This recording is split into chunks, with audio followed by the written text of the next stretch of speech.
أعوذ بالله السميع العليم من الشيطان اللعين الرجيم. بسم الله الرحمن الرحيم وبه نستعين وهو المعين. الحمد لله رب العالمين والعاقبة للمتقين والجنة للموحدين والنار للملحدين والمنكرين. الصلاة والسلام على سيد الأنبياء والمرسلين خاتم النبيين مولانا مولى الكونين جد الحسن والحسين أبي القاسم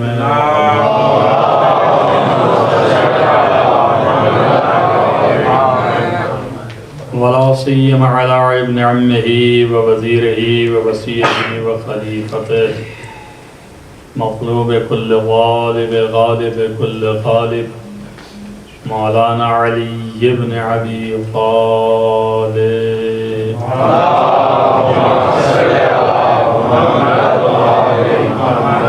آله الطيبين الطاهرين المعصومين المظلومين الذين أذهب الله عنهم الرجس وطهرهم تطهيرا.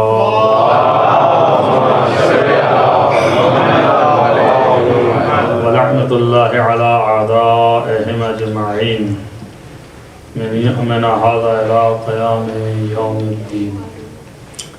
أما بعد فقد قال الله سبحانه وتعالى في كتابه الحكيم بسم الله الرحمن الرحيم وأنني أنا الله لا إله إلا أنا فاعبدني.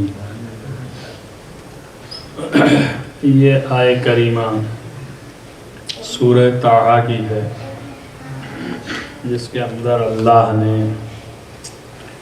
اپنے خاص پیغمبر اولوالعزم حضرت موسیٰ علیہ السلام کو خطاب کرتے ہوئے یہ فرمایا یستمع یعنی سنو اے موسیٰ جو ہم تمہیں وحی کرتے ہیں کہ بے شک صرف میں اللہ ہوں اور کوئی معبود نہیں ہے سوائے میرے، بس صرف تم میری عبادت کرو اور کسی کی طرف توجہ مت کرو۔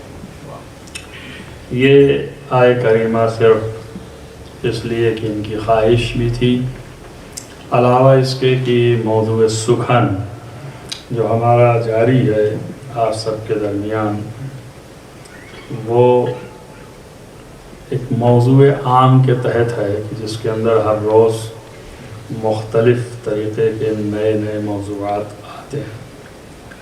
موضوع عام یہ ہے کہ انسان کی جسمانی اور روحانی ضروریات، مشکلات، ان سب کا اسلام کی نظر میں کیا حل ہے۔ اس موضوع کے تحت مختلف چھوٹے چھوٹے موضوعات معین کیے جا رہے ہیں اور اسی اعتبار سے تقریر ہوتی ہے۔ اس میں سارے موضوعات آنے والے ہیں ابتدائے ایمان سے لے کے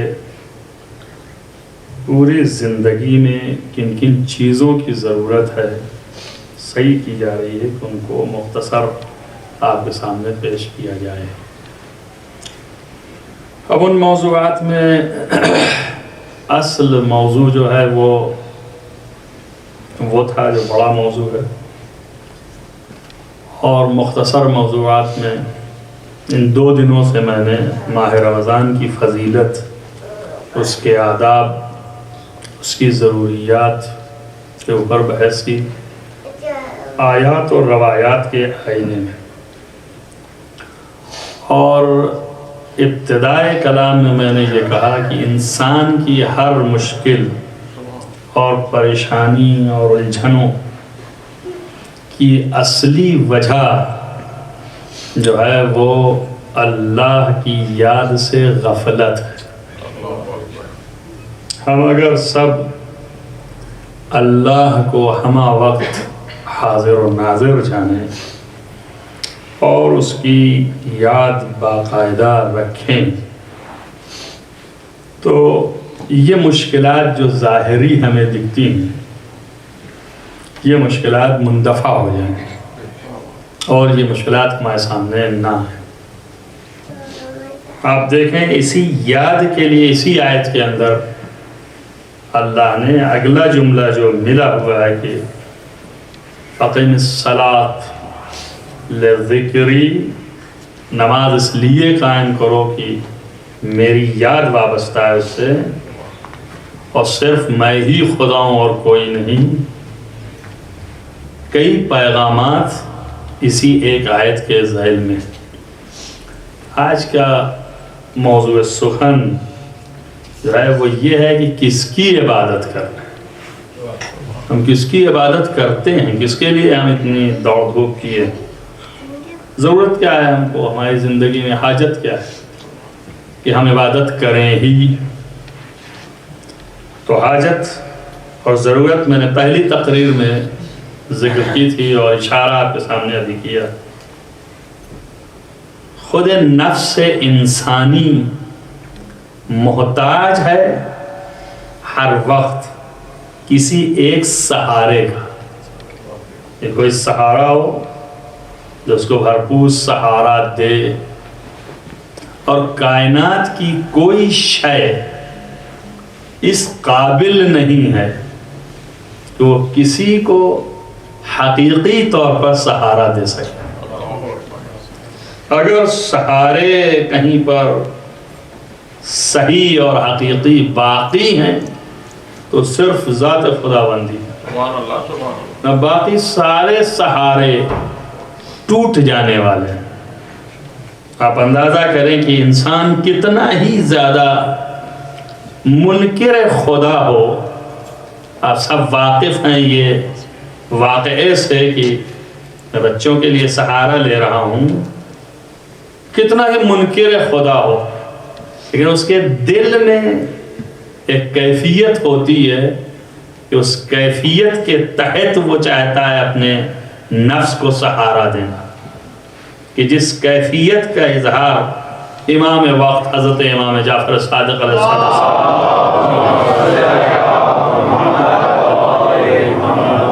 اس آیہ کریمہ کے ذیل میں ارشاد فرمایا۔ اس سورہ لقمان میں اللہ نے فرمایا کہ فَإِذَا غَشِيَهُم مَوْجٌ، جب لوگ دریا میں سفر کر رہے ہوتے ہیں اور اس وقت موج دریا ان کو چھاپ لیتا ہے اور پھر کشتی جو ہے اس موج کے درمیان آ جاتی ہے، تو پھر ان کو کوئی نہیں دکھائی دیتا کہ اب کس سہارے سے اپنے کو بچائیں۔ اس وقت جب پکارتے ہیں دعوا اللہ مخلصین لہ الدین، اس طرح سے اللہ کو پکارتے ہیں مخلص ہو کر کے، خالص، یعنی پھر کسی اور کی طرف توجہ نہیں ہے۔ اور اس وقت جب پکارتے ہیں تو پھر نتیجہ یہ ہے کہ ان کی آواز پر جواب دینا اب ہمارا کام، وہ بھی چاہتا تو اس وقت پھر جائے، چہرے کو پھرا لے، اسن سنی کو انسنی کر لے۔ ہم آپ تو کر سکتے ہیں کہ نہیں سن پائے تھے، مگر جس کی اتنی بڑی قدرت ہے کہ کوئی صدا اس کی سماعت سے باہر ہو ہی نہیں سکتی، تو وہ کیسے بہانہ جوئی کر لے کہ میں نے سنا نہیں؟ تو اس پر تو فرض ہو گیا کہ وہ جواب دے، آپ کو کہے کہ ہاں بالکل میں آ رہا ہوں۔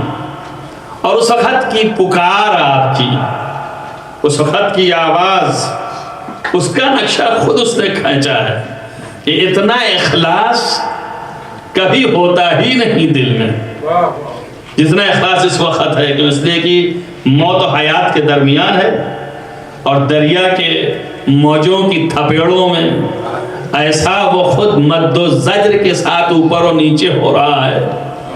کبھی وہ سوچ رہا ہے کہ اب میں زندگی سے نزدیک ہوں، اور کبھی سوچ رہا ہے کہ اب مرگ سے نزدیک ہوں، کبھی سوچ رہا ہے کہ حیات دنیاوی ختم ہے، کبھی سوچتا ہے کہ ممکن ہے مل جائے، اور اس درمیان میں ہے کہ کوئی اس کا ہاتھ پکڑنے والا نہیں۔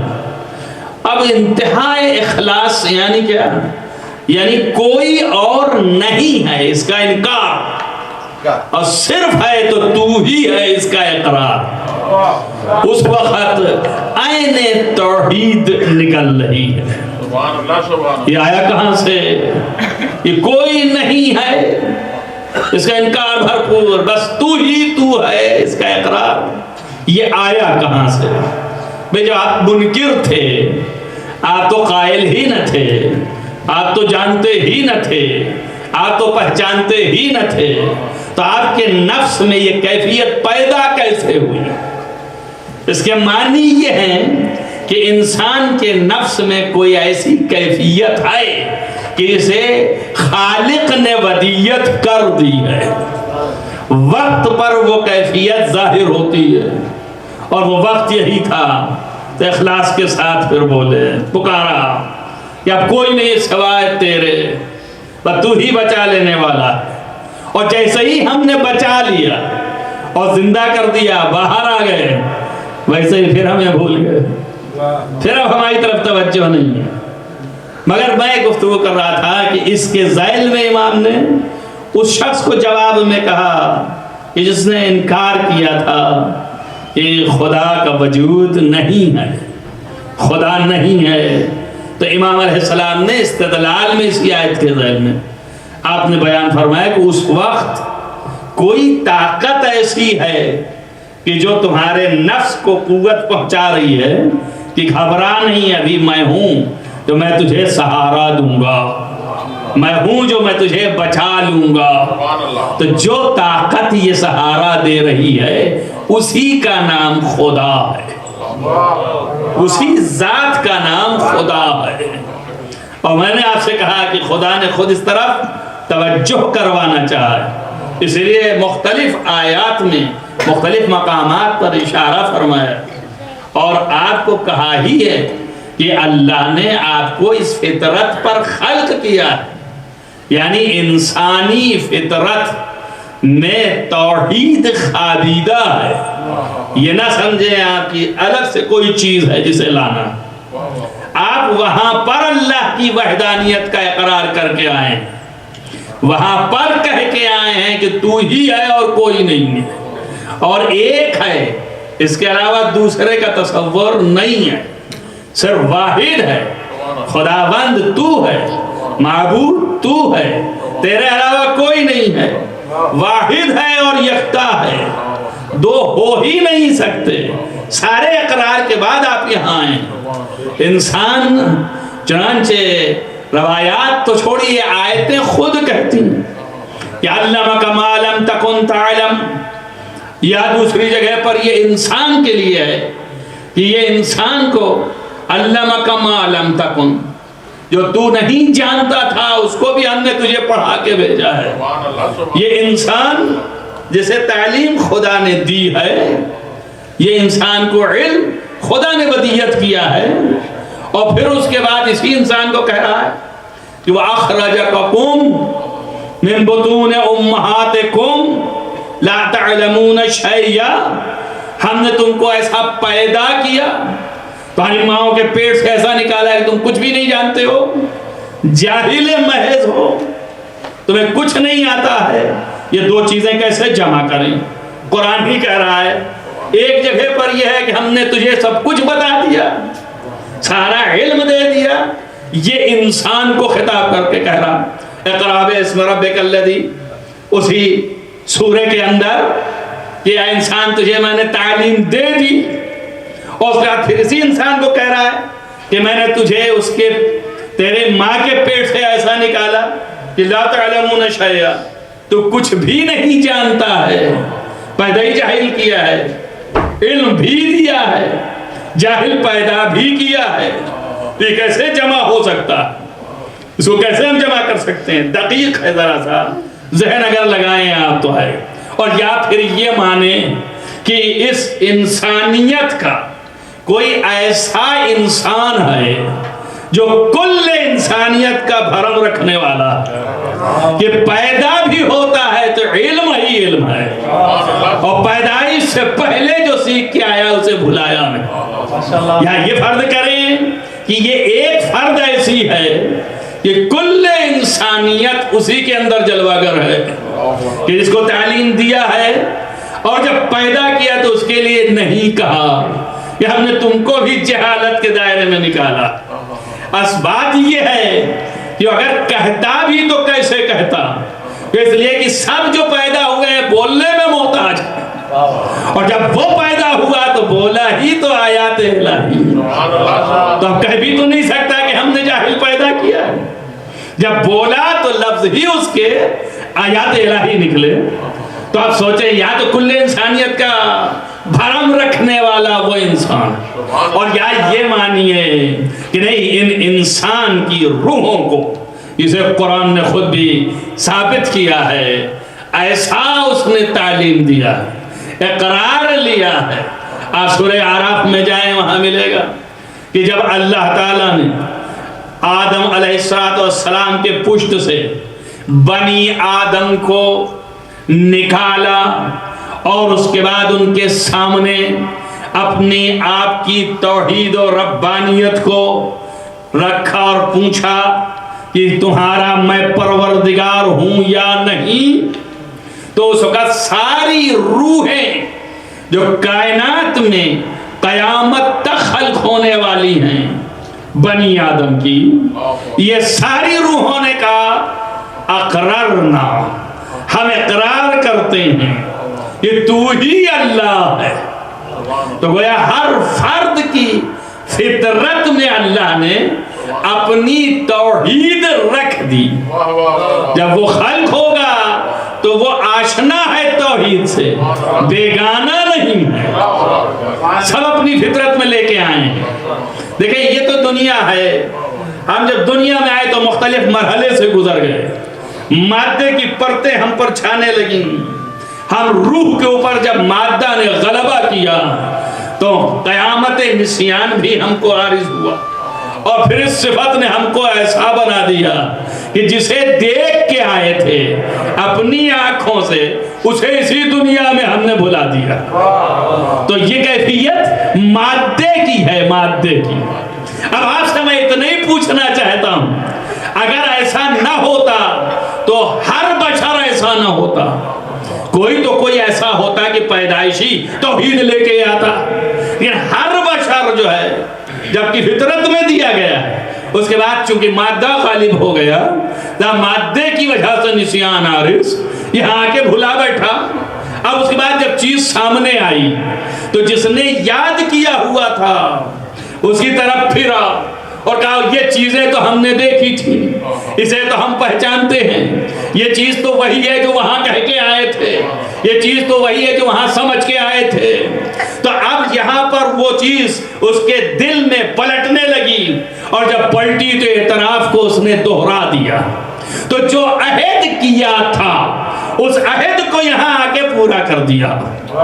جس نے اس عہد کو پورا کر دیا وہ اللہ کی نظر میں وفادار ہو گیا، اور جس نے انکار کر دیا وہ بے وفا ہو گیا، اس لیے کہ اس نے اقرار لے لیا تھا وہاں پر، اور اس اقرار کے بعد جو بے وفا ہوا اس کا نام بھی رکھا اس نے، اس لیے کہ نام رکھنا ضروری تھا۔ بھئی تم نے جب اقرار کیا تھا تمہیں علم تھا، جب تم یہاں آئے تب اس اقرار سے پھر رہے ہو، تب ان میں جو ٹولیوں میں بڑے بڑے تھے ان کے نام بھی لیے گئے، اور جن نے انکار کیا ان کا ایک خاص نام رکھا، اسی کو کافر کہا، کہ جس کی فطرت میں توحید رکھی تھی اور ٹٹول رہا تھا، اس کے باوجود وہ اسی توحید سے انکار کر رہا تھا۔ تو ایسے انسان کو اللہ نے کافر کہا، یہ کافر ہے، اس کو دیکھو کہ یہ دیکھ رہا ہے آنکھوں سے، اور یہ احساس کر رہا ہے، یہ وجود سے بھی واقف ہے میرے، یہ میرے تمام تر ربانیت کے تقاضوں سے واقف ہے، مجھے احساس کر رہا ہے اپنی نعمتوں کے دائرے میں، جان رہا ہے کہ میں کون ہوں، لیکن اس کے باوجود بھی جو عہد کیا تھا اس سے پھر گیا اور پھر انکار کر دیا تو کافر ہو گیا۔ عزیزان گرامی، جن انسانوں نے وہاں پر، جن کی روحوں نے اقرار کیا تھا، جب اس نے کہا ربکم الاعلی، کیا میں تمہارا پروردگار نہیں ہوں، تو یہ تمام روحیں پکار رہی تھی قالوا بلا، بے شک اقرار کیا کہ بے شک تو ہی خدا ہے۔ اور اس کے بعد جب یہاں آئیں تو انکار کرنے لگیں، تو جو انکار کیا تو کافر بنا۔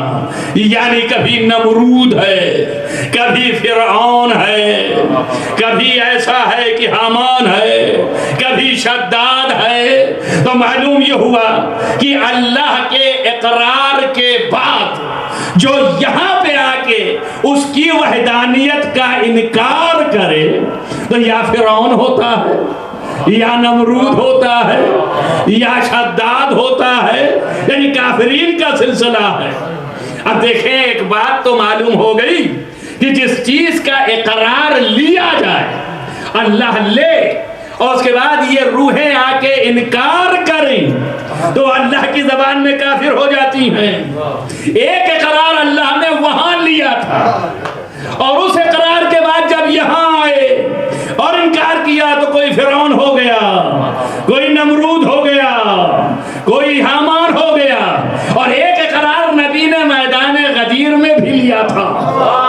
اور جب وہ اقرار لیا تو اس وقت بھی خالص اس کا اقرار نہیں لیا کہ الستو، کیا میں تمہارے نفسوں پر زیادہ قابو رکھنے والا اور تصرف کرنے والا نہیں ہوں؟ کیا بولو میں ایسا نہیں ہوں؟ الستو اولا بکم من انفسکم، کیا تمہارے نفسوں پر زیادہ میں قابو رکھنے والا نہیں، میں تصرف کرنے والا نہیں؟ تو سب نے کہا کہ بلا یا رسول اللہ، وہی بلا جو عالم ارواح میں کہا تھا توحید کے وقت، وہی بلا یہاں پر بھی کہا بلا یا رسول اللہ۔ اور جب یہ قرار رسول نے لے لیا اپنی مولائیت کا، تب فرمایا من کنت مولا فہذا علی مولا، میں جس کا مولا ہوں اس کا یہ علی مولا ہے۔ تو اب وہ اقرار جب وہاں لیا اور یہاں کے انکار کر دیا تو اللہ کی زبان میں کیا ہو گیا؟ تو سوچے غدیر کے اقرار کے انکار کے بعد کیا ہوگا۔ معلوم یہ ہوا کہ اللہ نے جو فطرت میں چیز رکھی ہے اس کا اقرار یہاں پر بھی لے رہا ہے۔ وہی روایات میں جائیں آپ، تمام روایات اہل سنت والجماعت کی معتبر ترین کتابوں میں ہے، اسی آیہ کریمہ کی ذیل میں، کہ یہ فطرت میں توحید جو اللہ نے رکھی ہے، اس توحید کو جس وقت اقرار لیا عالم ارواح میں، تو خالص اپنی توحید کا اقرار نہیں لیا، بلکہ اس نے یہ کہا تھا الستو ربکم الاعلی، تو سب نے کہا قالوا بلا، اور اسی وقت بھی کہا کیا میں تمہارا پروردگار نہیں ہوں؟ سب نے کہا بے شک تو ہے۔ اسی وقت کہا محمد نبیکم، کیا محمد تمہارے نبی نہیں ہے؟ تو اس وقت روحوں نے کہا ہاں ہیں، اور اس کے بعد پھر پوچھا اعلیکم، کیا علی تم میں، علی امیرکم، کیا علی تم میں امیر نہیں ہے؟ تو سب نے اقرار کیا، یعنی وہیں پر اس نے اپنی توحید کا بھی اعلان کیا، رسول کی نبوت کا بھی اعلان کیا، اور علی کی امارت کا بھی اعلان کیا۔ نعرہ تکبیر، نعرہ لونچا لگا جنہ کبریا کا نام بلند ہے، نعرہ تکبیر، نعرہ رسالت، نعرہ حیدری، صلوات پر محمد و آل محمد۔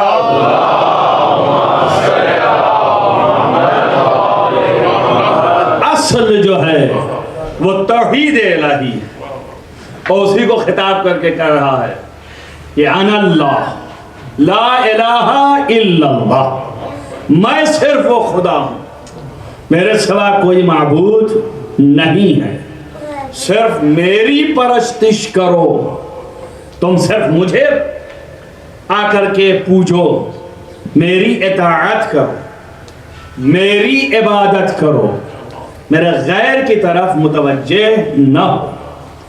خود قرآن مجید اشارہ کرتا ہے کہ وَلَا يُشْرِكْ بِعِبَادَتِ رَبِّهِ أَحَدًا، یعنی سوائے پروردگار کے کسی اور کو اپنی عبادت میں شریک نہ کرے، صرف وہی اس قابل ہے کہ اس کی عبادت کی جائے۔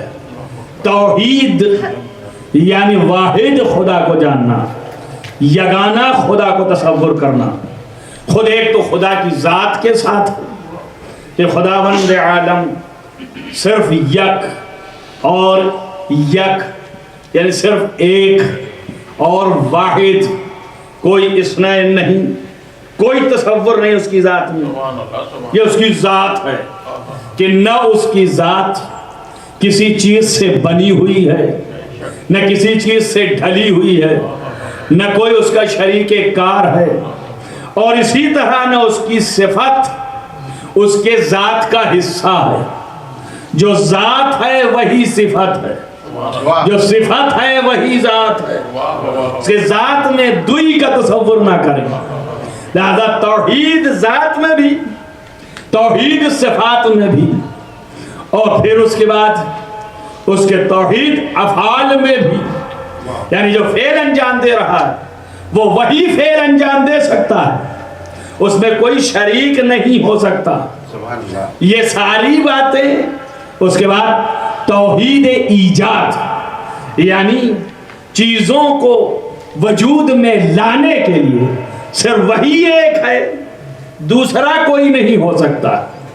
ایجاد میں منشأ ایجاد صرف واحد خدا ہے، کوئی اور نہیں ہو سکتا۔ اگر آپ نے تصور کیا ہر شے کائنات کی پیدا ہونے والی یہ فلاں کی ایجاد ہے، فلاں کی جانب سے پیدا ہے، فلاں نے اسے خلق کیا، بنانا، ایجاد، بنانا، پیدا کرنا، یہ اس کا کام ہے، اس کا کوئی شریک نہیں ہو سکتا۔ کل میں نے اشارہ کیا تھا کہ اس کی بنائی ہوئی چیز کو ڈھونڈ لینا یہ ایجاد نہیں ہے، یہ تو تلاش ہے۔ آپ نے ڈھونڈ لیا ہے جو اس نے بنایا تھا، تو یہ ہم اور آپ لفظیں غلط بول دیتے ہیں، مفہوم نہیں پہنچا پا رہے ہیں، لیکن در حقیقت صرف وہ ہے موجد یگانہ، کوئی اور نہیں ہے جو پیدا کرے۔ اب اس کی پیدا کی ہوئی چیز کو ہم نے ڈھونڈ لیا، اس ڈھونڈنے سے ہمیں ایک علم پیدا ہو گیا کہ فلاں چیز جو نظروں میں نہیں تھی وہ سامنے آ گئی، جو سامنے آئی تو کم سے کم اتنا تو احساس ہو گیا کہ یہ ایسے تو نہیں تھی، اس کا خلق کرنے والا ہے کوئی، تبھی تو یہ ہے، اور اس خالق تک پہنچے تو گویا اس علم نے اللہ تک ہم کو پہنچایا، اس کی معرفت ہمیں کرائی، اس کی ذات تک ہم کو آشنائی کروایا۔ اسی شے نے یہ شے ذریعہ بن گیا اس بات کا کہ ہم معرفت پیدا کریں اس اللہ کی۔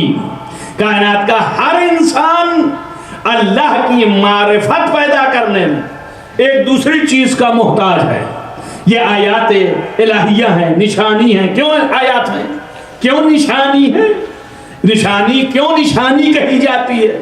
اسی لیے کہی جاتی ہے کہ اس کے ذریعے سے دوسرے کو پہچانا جاتا ہے، تو اس کی پہچان اس کے ذریعے سے ہے، لہذا یہ نشانی ہے۔ اللہ نے نشانیاں بتائیں۔ اب ممکن ہے کہ ایک نشانی جو ہے دور تر ہے، ایک نشانی قریب تر ہے۔ جو قریب تر ہے کا معنی یہ ہے کہ ایک ایسی علامت اور نشانی ہے کہ اس کو دیکھتے ہی ہر شخص پہچان لیتا ہے کہ خدا، اور ایک ایسی علامت ہے کہ جس کے دیکھنے سے کافی آپ کو اور دوسرے علم اس پر لگانے پڑیں گے، عقل کو اور حرکت دینی پڑے گی اور سوچنا پڑے گا، تو یہ دور تر کی نشانی ہو گئی. ایک نشانی جو ہے وہ چھوٹی ہے، ایک نشانی جو ہے وہ بڑی ہے. بڑی نشانی سے بہت سے چیزیں سمجھ میں آتی ہیں، چھوٹی نشانی جو ہے اس سے چھوٹا پیمانہ ہوگا، چھوٹی چیزیں سمجھ میں آئیں گی. مقصد کہنے کا یہ ہے کہ کچھ مخلوقات عالم ایسی ہیں کہ جن کو دیکھ کے صرف وجود خالق سمجھ میں آتا ہے، اور کچھ مخلوقات عالم ایسی ہیں کہ جن کو دیکھ کے قدرت الہی سمجھ میں آتی ہے. کچھ مخلوقات عالم ایسی ہیں کہ جن کو دیکھ کے خدا اور اس کے صفات سمجھ میں آتے ہیں. معلوم ہر ایک کے طریقے الگ الگ ہیں.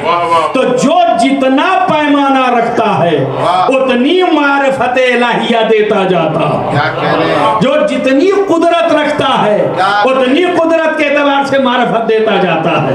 اب ایک کے پاس اپنی قدرت محدود ہے تو محدود معرفت دے گا، اور ایک ایسا ہے کہ جو جب چاہے وہ کرتا چلا جائے تو اس کی معرفت سے خدا کی معرفت تک پہنچتے ہیں. لامحدود قدرت دیکھ کے پھر سوچتے ہیں کہ یہ لامحدود قدرت کا مالک ہونے کے باوجود کسی اور کے سامنے جھک رہا ہے. اس کے معنی یہ ہے کہ وہ اس سے بھی زیادہ بلند و برتر ہے. دیکھیں بھائی، یہی تو اصل جو ہے شرافت ہے ان کی کہ اپنے اتنے بڑے اقتدار کے بعد اپنی الوہیت کا اقرار نہیں کروا رہے، بلکہ اپنے اقتدار کو دکھا کے اپنے رب کے لیے سجدہ کر کے اس کی الوہیت کا اقتدار بتا رہے ہیں. صلوات پڑھیں محمد.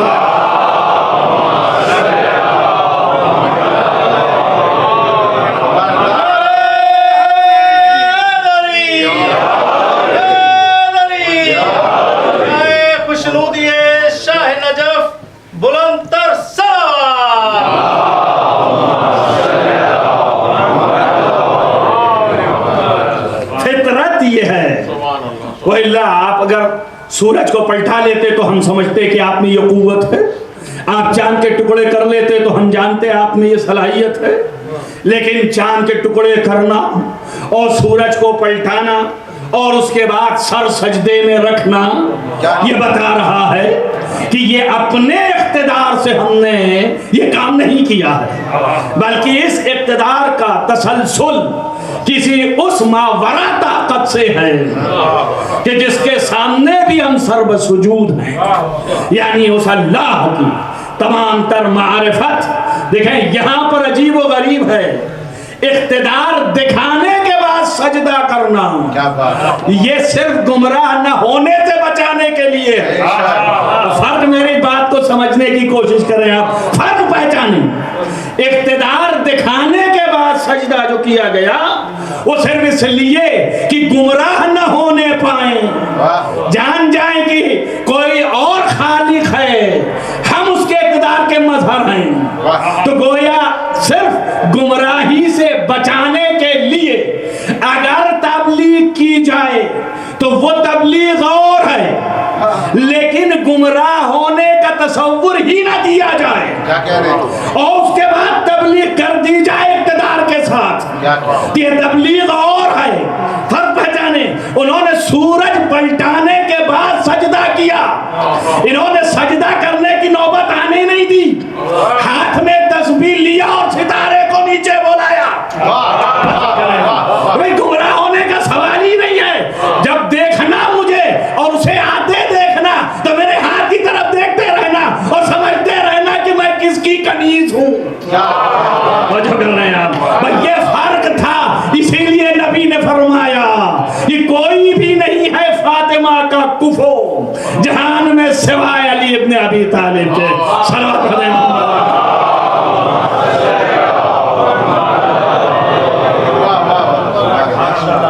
اسی لیے توحید کی پاسبان اور ایسی پاسبان کہ تصور نہ آنے پائے کہیں اس کے ہاں ایک لمحے کے لیے. واقعات جو ہیں وہ مشاہدے میں آتے ہیں، روایات بہت ہیں اس طرح کی. حضرت زہرا سلام اللہ علیہا کی عظمت چونکہ اصحاب ثواب کی مجلس ہے اور اور میں مختصر آپ کے سامنے باتیں پہنچا کے آگے بڑھنا چاہتا ہوں، کہ اس لیے کہ آپ بھی سرحدین جو ہے گزرے ہیں جس مرحلے سے، اس مرحلے کے تقاضے کچھ اور ہیں، لہذا وقت کے اندر بھی بات کو تمام کرنی کہ آپ دیکھیں عظمت حضرت زہرا یہ کہ اس کا اہتمام خدا نے کیا۔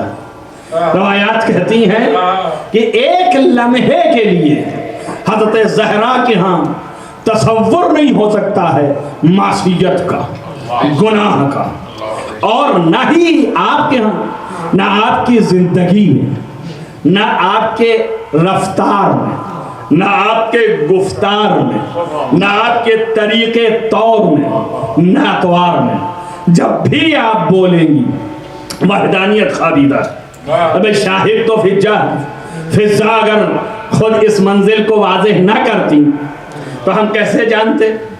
فضا وہی فضا، لیکن وہ فضا کی جو ان کے یہاں زندگی گزار رہی ہے اور زندگی کے ساتھ کلمات الہی گفتگو میں ڈھل رہے ہیں، یہ خود بتاتا ہے کہ ایک اجنبی عورت جو کہ ذرہ برابر عرب کے معاشرے سے تعلق نہ رکھنے والی اور ذرہ برابر آشنائی عربی نہ ہونے کے باوجود چند دن زہرا کے در پہ آ کر کے زندگی گزارے، اس چند دن میں حیات فضا میں عالم یہ ہے کہ کلمات الہی ڈر آئے ہیں، یعنی جگہ پا گئے ہیں اپنی فضا کی فطرت، کلمات خدا بن گئے ہیں۔ آپ اندازہ کریں جب غلام ایسا ہو، کنیز ایسی ہو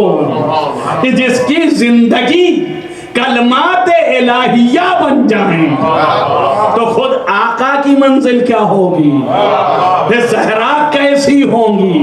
تو میں یہی کہہ سکتا ہوں اگر کلمات الہیہ کہیں جگہ بنا لیں تو وہ فضا ہے، لیکن اگر کلمات الہیہ کہیں پل پل کے نکل جائیں تو وہ فاطمہ ہے۔ جگہ بنانا اور ہے اور جگہ سے پیدا ہونا اور ہے۔ صلوات محمد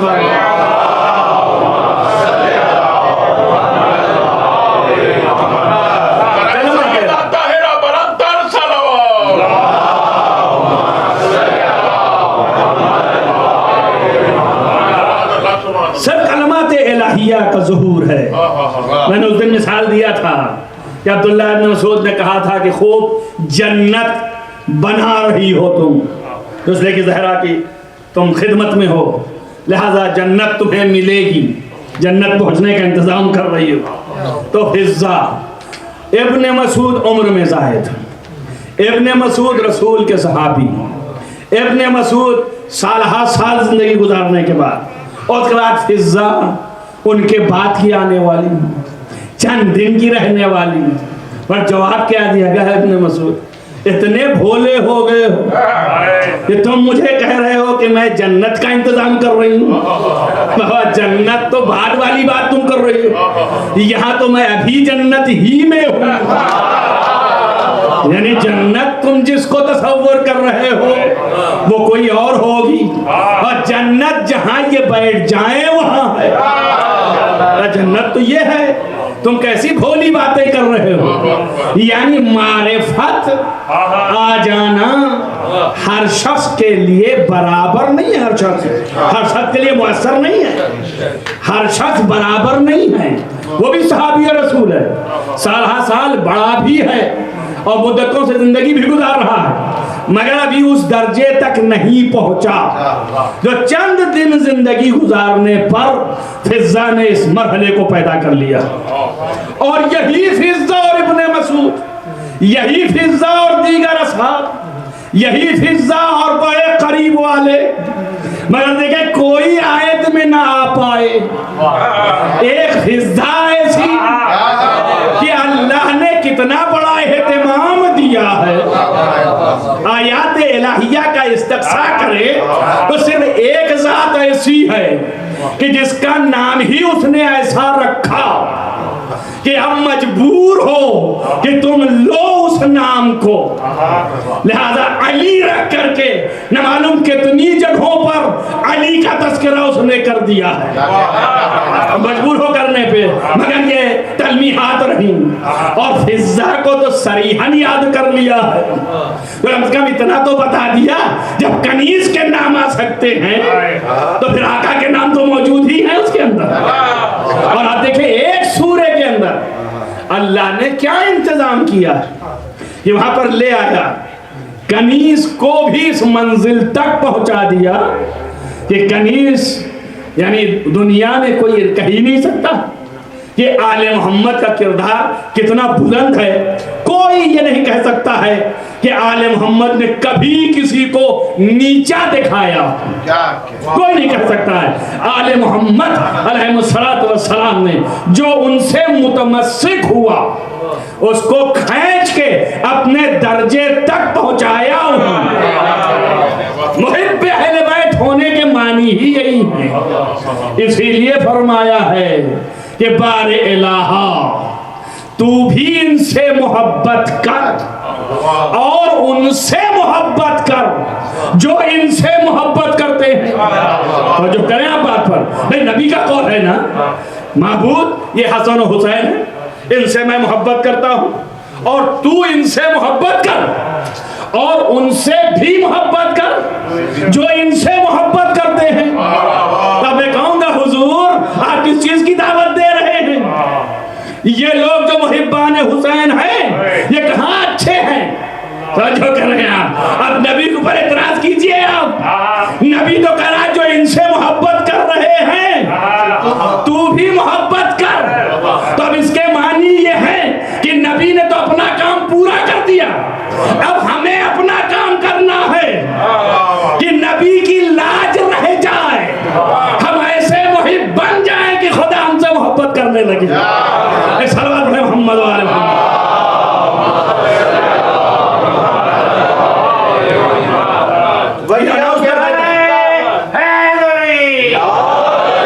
ولیوں کے ولی کا، مولا علی کا بلند تر نعرہ حیدری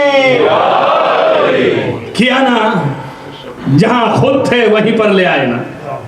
ان کی محبت اللہ ان سے محبت بھی کرے اور جو ان سے محبت کریں ان سے بھی محبت کرے، تو وہی درجہ لے آئے کہ نہیں لے آئے؟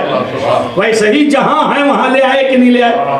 یہ سورہ بھی جب نازل ہوا تو جیسے یہ 4 ویسے ہی یہ فضا 5، اب یہ 5 کا فگر اللہ کو پسند ہوگا، اس لیے اس نے چاہا ہے کہ نبی نے کنارہ کشی کر لی ہے تو ہم فضا کو لا کے 5 بنا دیں گے، اس نے 5 کا فگر رکھا۔ اور یہ سورہ حل عطا شاہد ہو گیا قیامت تک کے لیے کہ جتنا مساوات کا نعرہ کائنات میں کوئی بھی لگائے وہ صرف اس دنیا میں چند دن کے لیے لگا سکتا ہے، لیکن اصل مساوات الہی قانون میں ہے کہ اس نے یہاں پر بھی بتایا وہاں پر بھی بتایا، فرق نہیں پیدا کیا۔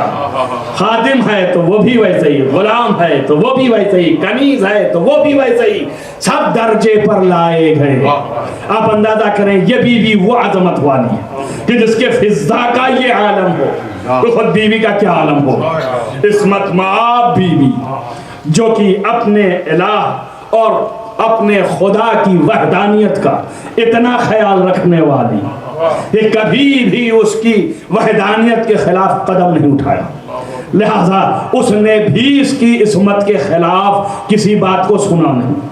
اب پروف میں آپ کو یہ واقعے کے طور پر ہے، یہ پیغمبر کی بز میں آنے والے نے کہا یہ مولا یہ شخص جو ہے وہ ایک مختصر سی بدعنوانی کا کام کر دیا ہے، چور ہے، چوری کر گیا ہے، اب آپ حکم جو جاری کر رہی وہ حکم پر نظر ثانی فرمائیں اور اس پر حکم نہ جاری کریں، ہاتھ نہ کٹے اس کا۔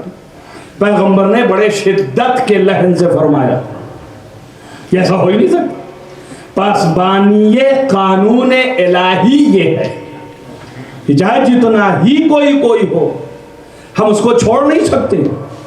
اب سب سے زیادہ اعلیٰ نبی کی نظر میں کوئی تھا ہی نہیں. تو نبی نے فرمایا لو کانت ابنتی فاطمہ، اگر میری بیٹی فاطمہ بھی ہوتی تو میں نہ چھوڑتا قانون کی پاسبانی کو، چاہے کہ ان کے ہم و شما کے لیے. البتہ یہ کم سے کم اتنا نبی نے تو بتا دیا کہ نبی کے یہاں کسی کے لیے لوچ نہیں ہے. آپ سمجھ رہے ہوں گے نزدیک بیٹھ کر کے، لیکن نبی کے یہاں نہیں ہے. آپ کی فکر رہے اس طرح کی، نبی کی فکر ایسی نہیں. اور اس میں یہ کہہ دیا، ظاہر ہے کہ یہ گفتگو جب آئی تو حضرت زہرا سلام اللہ علیہ کے کانوں تک پہنچا. آپ نے کہا بے شک یقیناً بات درست، اس میں کوئی ذرہ اور شک کی بات نہیں، بالکل حقیقت ہے. کہ اس لیے کہ مجھ سے زیادہ عزیز پیغمبر کو کائنات میں کوئی اور ہوتا تو اس کو مثال میں لے آتے کہ بھائی جب عزیز ترین چیز کو نہیں چھوڑ سکتے ہیں تو آپ کیا ہیں، یہی تو مثال ہی دیا جاتا ہے. تو اب اس سے بہتر مثال کیا ہو سکتی تھی نبی کے. وہ خود جملہ فاطمہ کی محبت پر دلالت کر رہا ہے کہ نبی کس قدر محبت کرتے ہیں حضرت سیدہ سے اور کس قدر محبوب ہیں حضرت سیدہ کے. گویا یہ بھی جملہ فضیلت میں ہی ہے، کسی منقصت میں نہیں ہے، فضیلت میں ہی ہے. میں اس کے باوجود حضرت سیدہ نے کہا کہ بہرحال فضیلت ہونے کے باوجود ایک لمحے کے لیے نسبت چوری کی ہم سے سمجھ میں تو آئی اور یہ ممکن نہ تھا. ایک معصوم، ایک عصمت زہرا جو مصدر عصمت کائنات ہو، یعنی ہر نبی کی عصمت مرہون منت ہے عصمت حضرت سیدہ کی. اسی لیے حدیثوں میں ہے کہ قرون الوسطی انہی کے اوپر اس کا چرخہ چلتا. یعنی کیا مطلب، یہ تمام انبیاء ما سلف جتنے ہیں ان کی نبوت کا چرخہ فاطمہ کے اوپر چلتا ہے. تو اس کے کیا معنی ہوئے، فاطمہ نہ کوئی نبی ہے، نہ کوئی امام ہے، نہ کوئی نبی و امام سے کا ایسا کوئی واسطہ ہے، اور پھر ایسے ہی اس کے معنی کوئی ایسی چیز ہے جو نبوت کے لیے بھی ضروری ہے، امامت کے لیے بھی ضروری ہے، ولایت کے لیے بھی ضروری ہے، اور اس کا مصدر فاطمہ. توجہ کر رہے ہیں؟ تو وہ بھی تصور کیا کہ ایک لمحے کے لیے ذہن میں تو آئے گا نا کہ اگر میری بیٹی بھی ہوتی، یعنی کیا مطلب، یعنی اگر وہ بھی سرقہ کرتی، چوری کا تصور آیا، اور جب تصور آیا تو ایک لمحے کے لیے نسبت تو آ گئی. یہ فاطمہ کے لیے بہت ہی ایسا مرحلہ ہے کہ جس کو برداشت نہیں کر سکتی تھی، مگر باپ نے کہا ہے، الفت انسیت بھی دکھا رہا ہے، اس کے پاس کے علاوہ کوئی مثال بھی نہیں تھی، مجبوری بھی سمجھ رہی ہیں، لیکن ادھر یہ بھی پسند نہیں ہے کہ ایک لمحے کے لیے کوئی رقیق صفت ہم سے آ کے متصل ہو جائے، یہ بھی پسند نہیں ہے. تو اب کریں کیا، دل میں غبار خاطر آیا مگر پھر منتبل کیا. بس جیسے ہی غبار آیا اللہ نے ادھر سے اپنا پیغام بھیجا اور ملک کو بھیجا اور کہا پیغمبر سے لئن اشرکت لیحبطن عملک. اے پیغمبر اگر آپ شرک کر دیتے ایک لمحے کے لیے بھی تو ہم تمہارے سارے عمل کو حت کر دیتے. تو جو کریں آپ، یہ آیت کے آنے کی ضرورت کیا تھی؟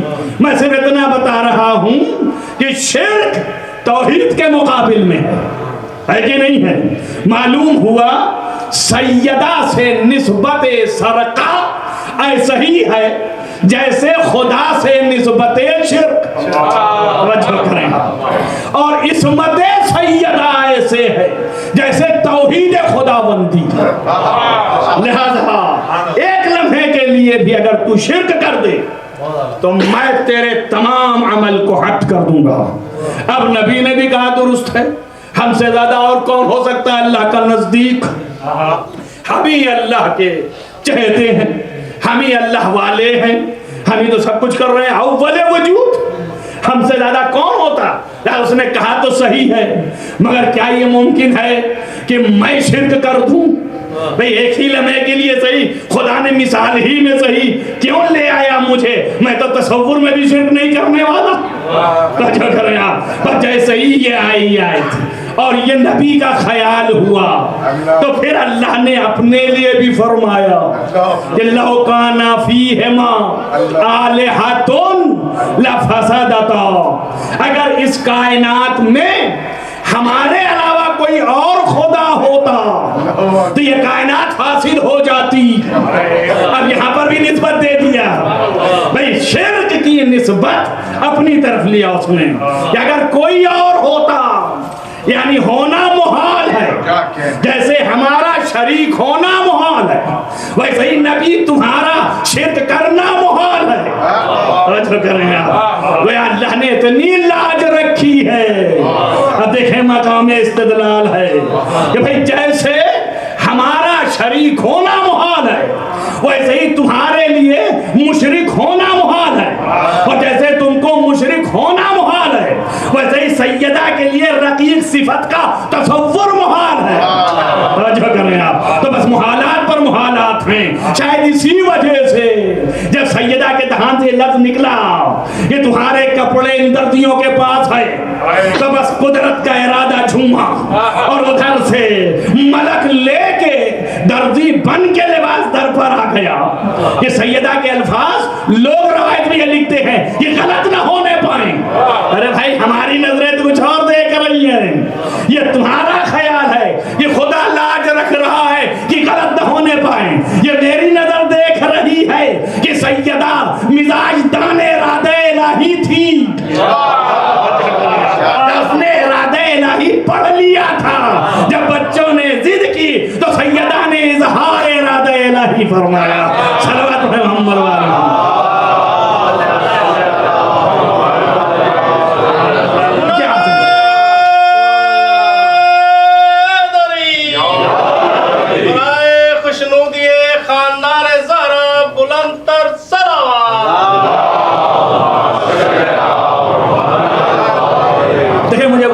کچھ اور کرنی تھی لیکن چونکہ مقام فضیلت ہے اور وقت سارا اسی میں چلا گیا۔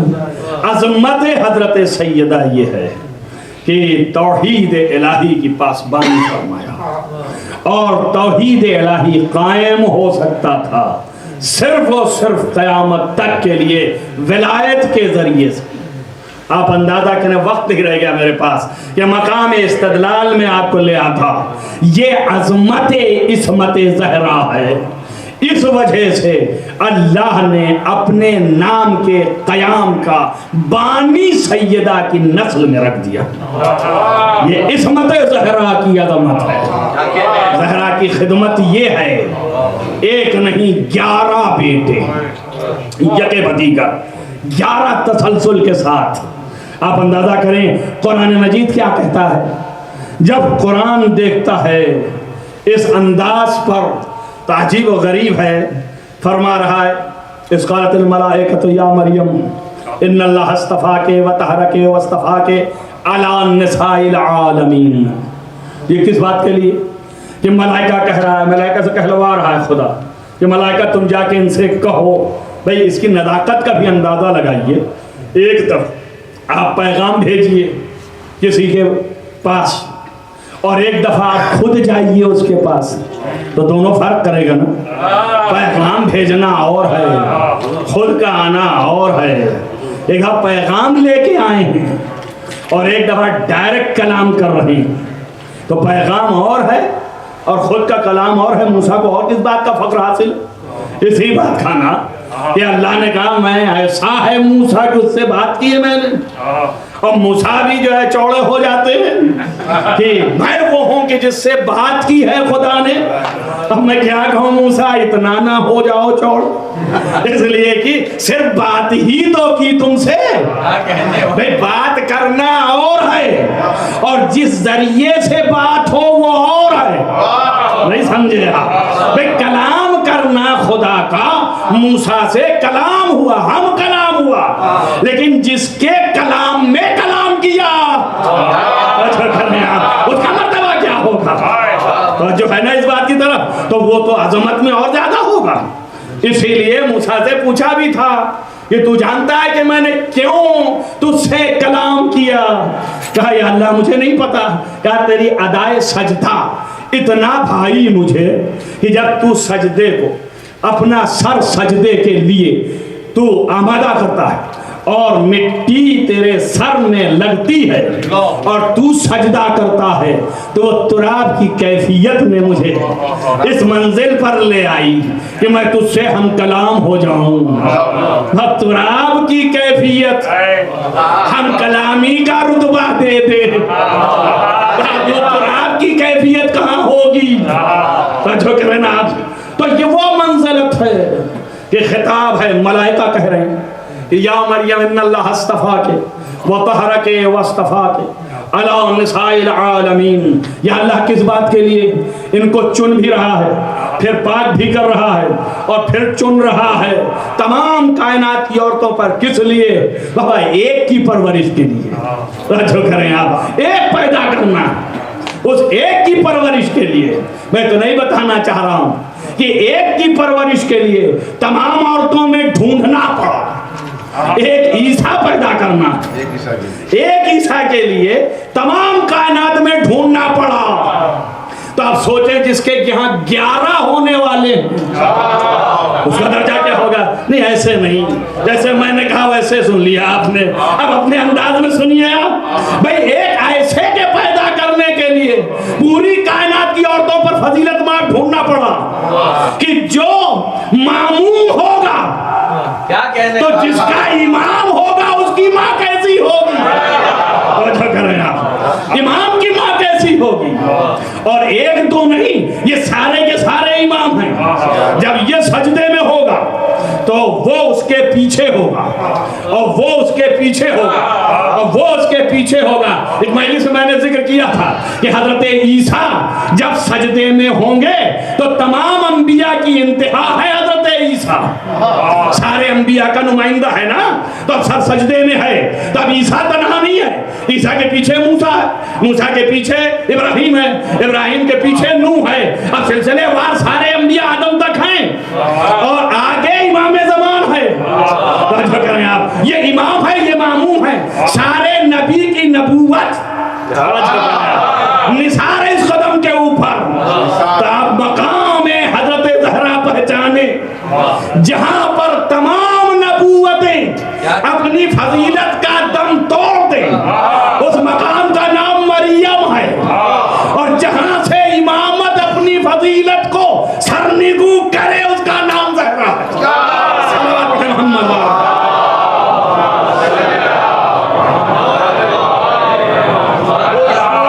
امام زمانہ بلند تر صلوات. ایک دو نہیں، 11 بیٹے. جیسے ادھر دیکھا تھا آپ نے سجدہ، ویسے ادھر بھی تو سجدہ دیکھیں نا. یہ جو 12واں سجدہ کیے ہیں جس کے پیچھے سارے انبیاء ہیں، یہ بھی کسی کے پیچھے ہے. اس کے آگے اس کا باپ ہے اور اس کے سجدے کے آگے اس کا باپ ہے، اس کے سجدے کے آگے اس کا باپ ہے، یہاں تک کہ حسن ابن علی تک. اور اس کا سجدہ اپنی ماں کے پیر کے نیچے اور اس کا سجدہ علی کے پیر کے نیچے. جو کریں آپ، عظمت خاندان نبوت. کیا عظیم بی بی ہے حضرت زہرا کہ جس کی عظمت کا یہ عالم ہے. یہ آواز ہی ہے فاطمہ ام ابیہا. فاطمہ اپنے باپ کی ماں ہے. خلقت کے اعتبار سے، فطرت کے اعتبار سے عزیز و وقت نہیں.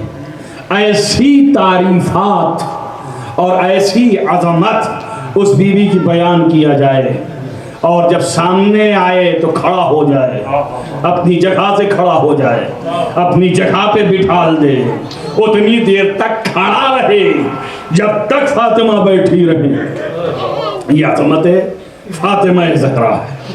اور در پر جائے سلام کرے، ایک نہیں 6 مہینے تک السلام علیکم یا اہل بیت النبوہ. فاطمہ اطہر کے در پر آ کے سلام کرتے رہے. ایصال ثواب کی مجلس ہے.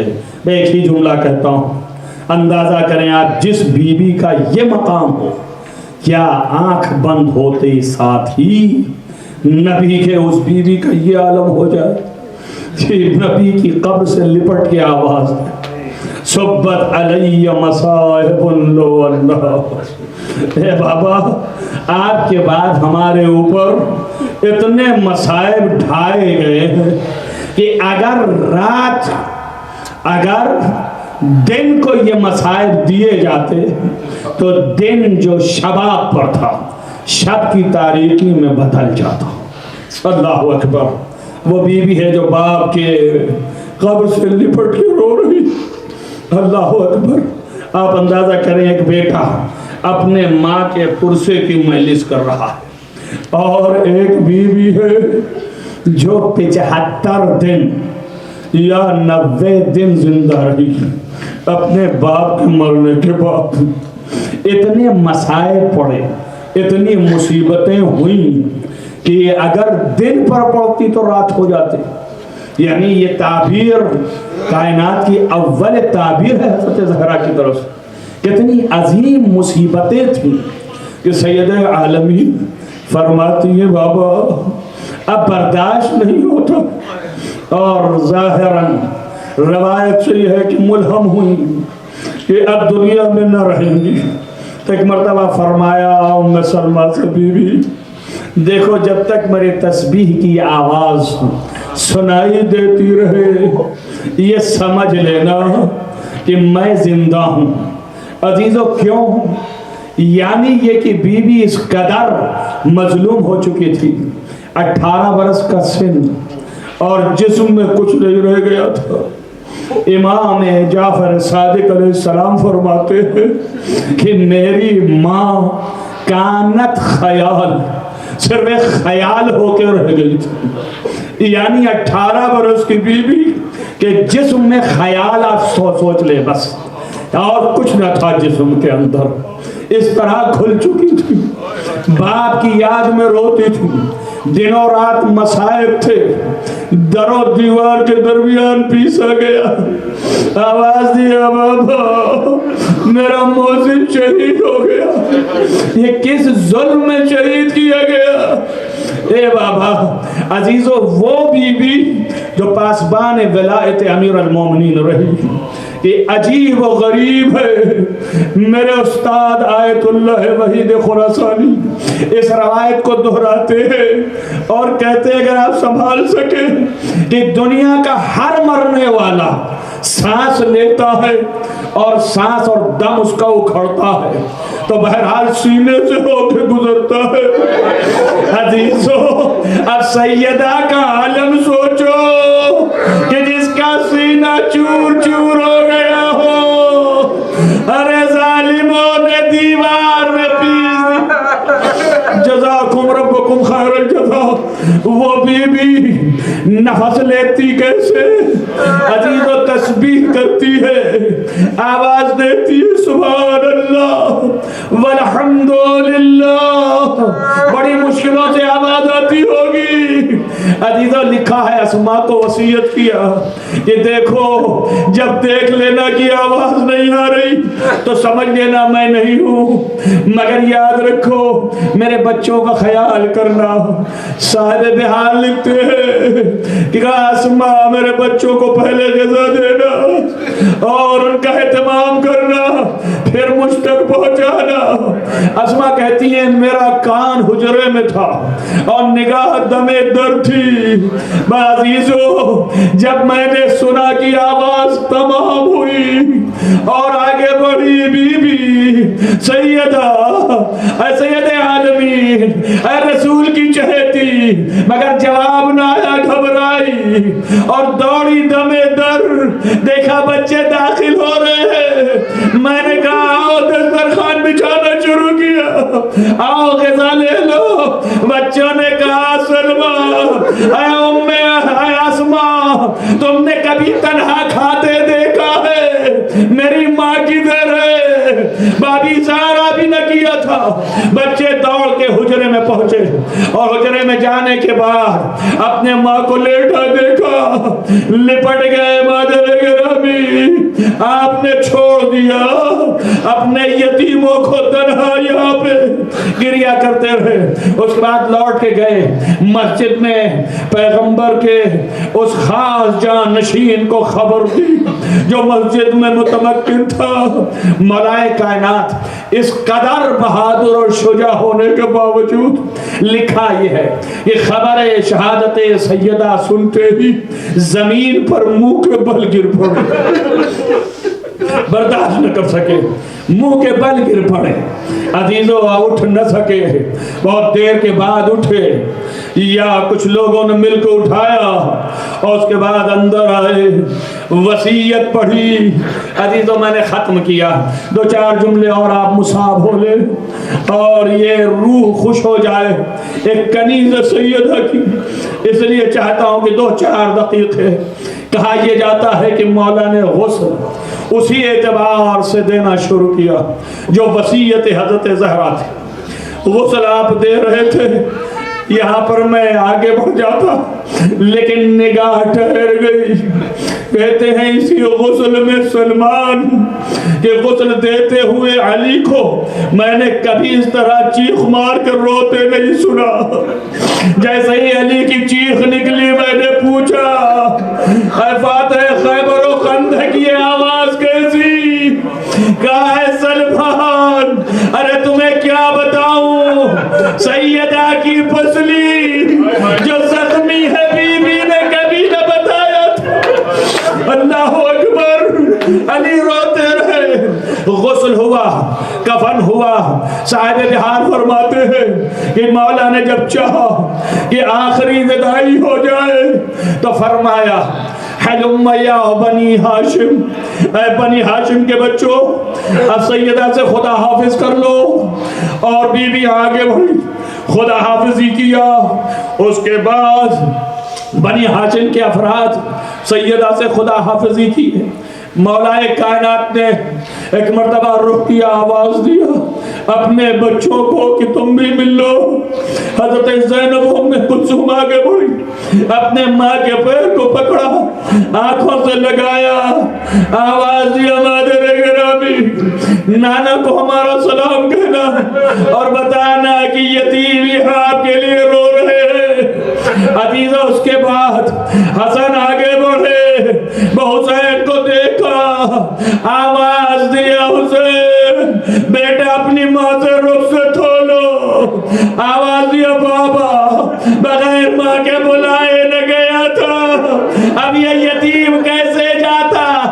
ارے دردناک آواز جب نکلی حسین کی تو سیدہ کے بندے کفن ٹوٹ گئے، ہاتھ باہر آئے، حسین نزدیک ہوئے اور کھینچا اپنے سینے سے لگایا۔ عزیزوں لکھا ہے کہ ملائکہ نے اپنا ہجوم ایسے سب در سب باندھا اور گریہ شروع ہوا، ایک ندائی رفعہما، اے علی ان بچوں کو اٹھا لے، اب خدا کو برداشت نہیں۔